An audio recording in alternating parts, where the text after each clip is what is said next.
আগন্তুক বিধানসভা নিৰ্বাচনৰ বাবে কঁকালত টঙালি বান্ধিছে ৰাজনৈতিক দলসমূহে। শাসক বিৰোধীৰ মাজত বাকযুদ্ধ তুংগত উঠাৰ সমানে দিছপুৰ দখলৰ পৰিকল্পনা কৰি নিৰ্বাচনী প্ৰচাৰ চলাই গৈছে ৰাজনৈতিক দলসমূহে।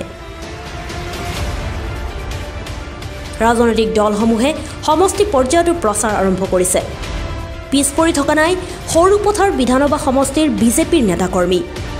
সৰুপথাৰ বিধানসভা সমষ্টিটোত বিগত কেইবাটাও দিনত আন দলৰ নেতাকৰ্মী বিজেপিত যোগদান কৰা পৰিলক্ষিত হৈছে। কংগ্ৰেছৰ দখলত থকা সৰুপথাৰত দুৰ্নীতি ভ্ৰষ্টাচাৰ অপশাসনৰ পৰিৱৰ্তে বিজেপিৰ নেতৃত্বত উন্নয়ন আৰু বিকাশ কামনা কৰি মৰঙী মৌজাত বিজেপিত যোগদানৰ জোৱাৰ উঠিছে বুলি কয় বিজেপিয়ে। মুঠতে মৰঙী এলেকা কংগ্ৰেছ শূন্য হৈ পৰা বুলি দাবী কৰে বিজেপিয়ে। দেওবাৰেও সমষ্টিটোত বিজেপিৰ 3খন সভা অনুষ্ঠিত হয়। 3খন সভাত 3 শতাধিক লোকে বিজেপিত যোগদান কৰা বুলি দাবী কৰে বিজেপিয়ে। সভাত কংগ্ৰেছৰ শতাধিক নেতাকৰ্মী বিজেপিত যোগদান কৰে। কংগ্ৰেছৰ দখলত থকা সৰুপথাৰ সমষ্টিৰ মৰঙী মৌজাৰ 3টা স্থানত ভাৰতীয় জনতা পাৰ্টিৰ সাংগঠনিক সভা অনুষ্ঠিত হয় দেওবাৰে। মৰঙী মৌজাৰ মূৰ ফুলনি, পুৰণি মাটি আৰু আহতগুৰি সত্ৰৰ বাকৰিত বিজেপিৰ সভা অনুষ্ঠিত হয়। সভাত গোলাঘাট জিলা বিজেপিৰ উপ সভাপতি বিশ্বজিৎ ফুকনৰ উপস্থিতিত কংগ্ৰেছৰ শতাধিক নেতাই ভাৰতীয় জনতা পাৰ্টিত যোগদান কৰে। মূৰ ফুলনি, পুৰণি মাটি আৰু আহতগুৰিত অনুষ্ঠিত সভাত কংগ্ৰেছ আৰু আন দলৰ নেতাকৰ্মী বিজেপিত যোগদান কৰে।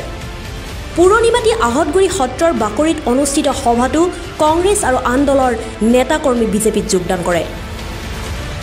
গোলাঘাট জিলা বিজেপিৰ উপ সভাপতি বিশ্বজিৎ ফুকনে কংগ্ৰেছৰ দুৰ্নীতি ভ্ৰষ্টাচাৰ অপশাসনৰ পৰা সৰুপথাৰ সমষ্টিবাসীয়ে পৰিত্ৰাণ বিচাৰিছে বুলি কয়। ৰাইজে উন্নয়ন বিচাৰিছে।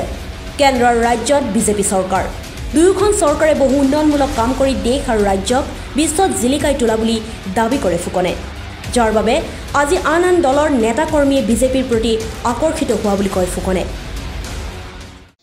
আজি এই পবিত্ৰ অনুষ্ঠানৰ প্ৰাংগণত এনেদৰে সমবেত হ'বলৈ পাই আমি নিজকে সৌভাগ্যৱান বুলি অনুভৱ কৰিছোঁ। আপোনালোকে জানে যে বিগত সময়ছোৱাত যোৱা 4টা বছৰ অসমত ভাৰতীয় জনতা পাৰ্টিৰ চৰকাৰ আছে। সৰ্বানন্দ সোণোৱাল ডাঙৰীয়াৰ বলিষ্ঠ নেতৃত্বত এই চৰকাৰে 4টা বছৰ অতিক্ৰম কৰিলে আৰু দিল্লীতো স্বপ্নদ্ৰষ্টা নেতা নৰেন্দ্ৰ মোদীৰ নেতৃত্বত আমি ইতিমধ্যে 6টা বছৰ অতিক্ৰম কৰিছোঁ। আৰু এই 4টা বছৰৰ অসমৰ আৰু সামগ্ৰিকভাৱে 6টা বছৰ সমগ্ৰ ভাৰতবৰ্ষৰ যদি আমি ইতিহাস চাওঁ, এয়া হ'ল ভ্ৰষ্টাচাৰ, দুৰ্নীতি, অন্যায় অনীতিৰ পৰা উত্তৰণ ঘটি এক নতুন ভাৰতবৰ্ষ গঢ়াৰ, ৰামৰাজ্য গঢ়াৰ যি প্ৰক্ৰিয়া, সেই প্ৰক্ৰিয়াত আগবাঢ়ি যোৱাৰ ইতিহাস। সৰুপথাৰ সমষ্টিৰ বিধায়িকা ৰজলিনা তিৰ্কীক অকৰ্মণ্য আৰু অপদাৰ্থ বুলি কয় বিজেপি নেতা ফুকনে। বিধায়িকাগৰাকীৰ বাবে সৰুপথাৰ সমষ্টিৰ ৰাইজ আজি উন্নয়নৰ পৰা বঞ্চিত হোৱাৰ অভিযোগ উত্থাপন কৰে।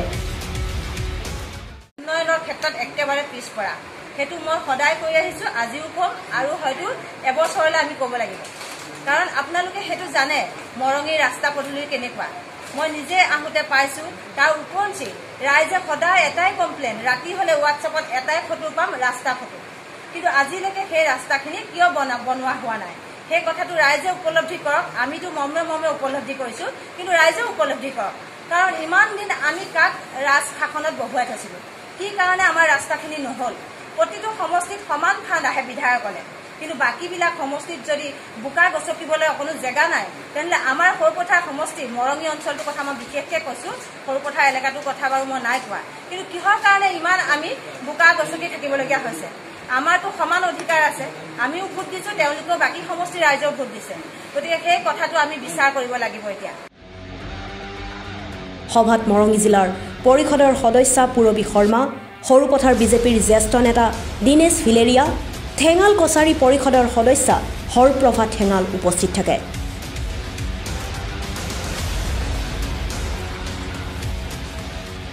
স্কাই নিউজ অসম, মূৰ ফুলনি।